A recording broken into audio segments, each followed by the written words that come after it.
Welcome.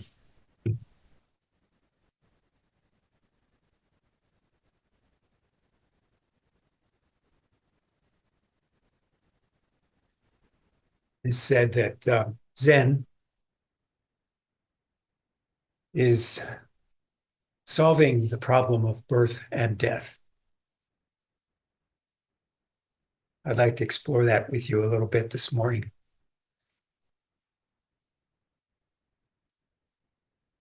So, Zen has become a sort of universal label. People go, "Oh, yeah, Zen, I've heard of that." And another one that's become really popular in the last few years is non duality. Oh, yeah, I've heard of that. The only thing I can say about I heard about that is that you can't know what tea is until you taste it. The same is true of just this, who we are, actually. Have you really tasted who you are? So, this is what our practice is supposed to be about. Bodhidharma, when he came to China, where all this so called Zen started, said, "This mind alone, this mind alone. There is no other mind. That's Buddha." Again, people get confused all the time. What do you mean solving birth and death? What do you mean this mind alone? Why is that?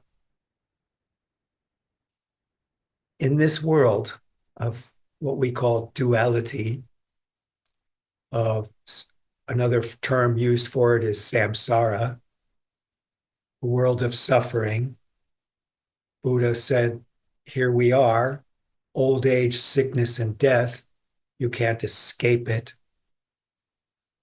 So, how do you solve the problem of birth and death? So, each one of us has to taste the tea. I can talk about it till I'm blue in the face, but you have to taste the tea yourself. But nonetheless, I will continue. The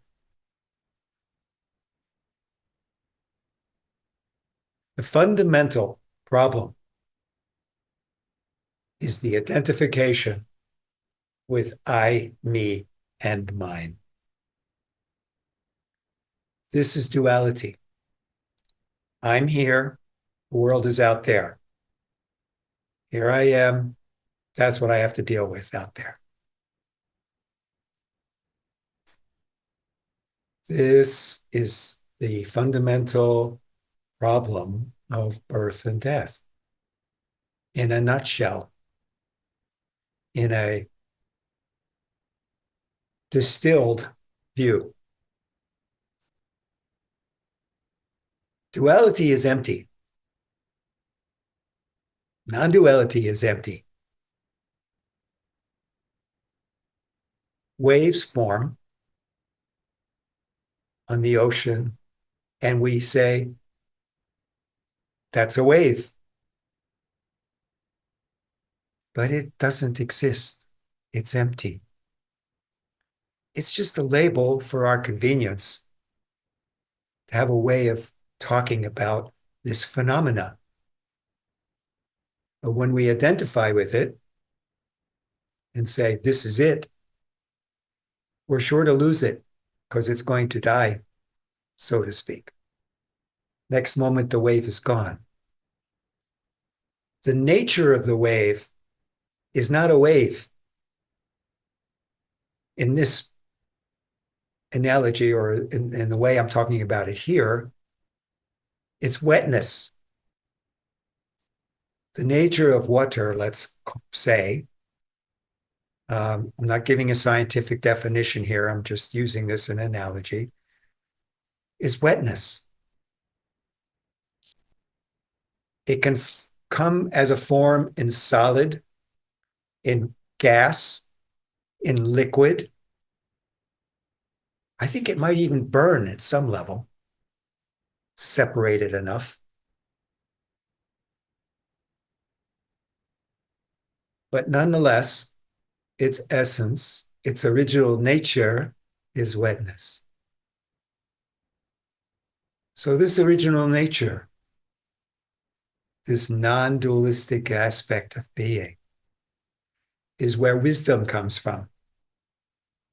A bodhisattva is subject to old age, sickness, and death, comes into this world, but does not abide in that. A bodhisattva, to use this same analogy, abides in wetness, non duality, not being attached to this or that, labels, ideologies, forms, concepts, constructs. This is a construct, it's temporary. But original nature is original nature. It's not a construct. So, in order to understand or be awake to the non dual aspect of being, non duality, you can't get there from duality. This whole spiritual path that people are on to transform their lives from what it is to something better, it's empty. There's no transformation from duality to non duality. It is. It just is. It already is. There's no transformation. We don't become angels. It is. We don't become Buddha. It is. Just is. The problem, again, getting back to it, and all these different practices are just expedient means to get us to understand that we're not it. I, me, and mine, that's not it. That's just our identification. So, all right, so the world is full of demons and deluded beings, violence, death, old age, sickness, etc. So it's getting back to solving birth and death. You tell me, how is it solved?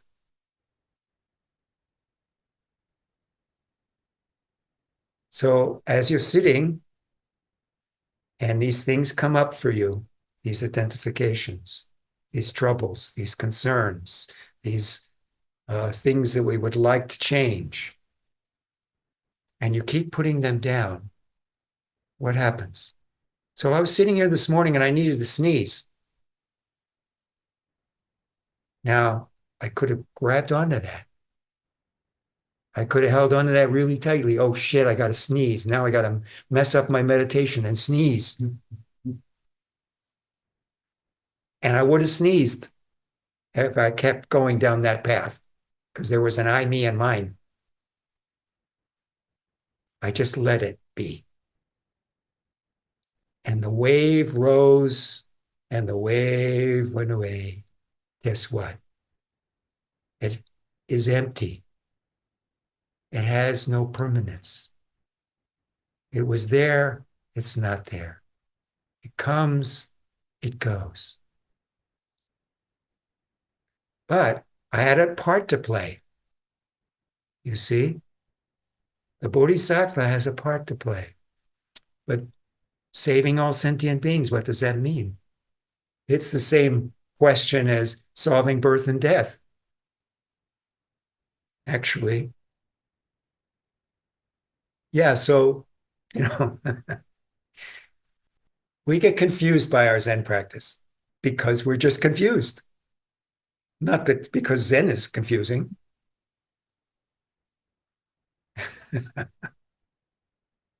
So, love, joy, wisdom, intuition, these are all possible and ways that we can contribute to this mess we're in by being, on the bodhisattva path, practicing the perfections, having patience when we need it, being generous, meditating, allowing wisdom to work through our lives. There are things we can do. We don't have to be overwhelmed by the fact that we're going to die. Heart Sutra, birth and death, and there is no birth and death. Form is emptiness, and emptiness is form. What is all this talk about? So we're not transforming, we're just taking a breath because here we still are. Thank goodness for that. No, I would like to be miserable because, we're in a miserable mess. It's called this experience, but I just can't today. So, Misery loves company. So there's always people that are miserable that are so happy if you join them in their misery. very good point. It's so hard not to. You So, feel compassion, you feel empathy, but sometimes it's they only want you to join them in their misery. They don't really want to get out of it, or yeah, so the demons and the deluded beings take pleasure in birth and death. They like their suffering, you see. It's what they know. What that's habituation of it. Yes. That's So what they it's are. it's habitual. It's like that whole story about hungry ghosts. So hungry ghosts have these great big stomachs and bodies and these tiny little mouths, and they can never get enough. So that's it. So how do you get enough? Not that way. But so just getting back to what we do here. I mean, I feel like spreading the Dharma is the only thing that will save us, actually. And we may just have a few people show up here, but the Dharma is boundless. How come for 2,500 years or more or forever, however you want to look at it, wisdom has still survived all these hungry ghosts and demons over the centuries? Because the demons and the hungry ghosts can't touch it. They're not living in a reality. They're living in a deluded view of how things are. So, you know, even though we're here and we hopefully have some wisdom and some intuition and some compassion and loving kindness to share, here we are. So this is what we're doing. So keep doing it.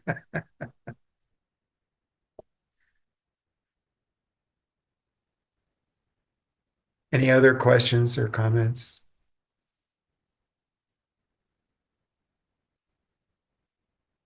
Okay. Well, wonderful to see you again. Thank you.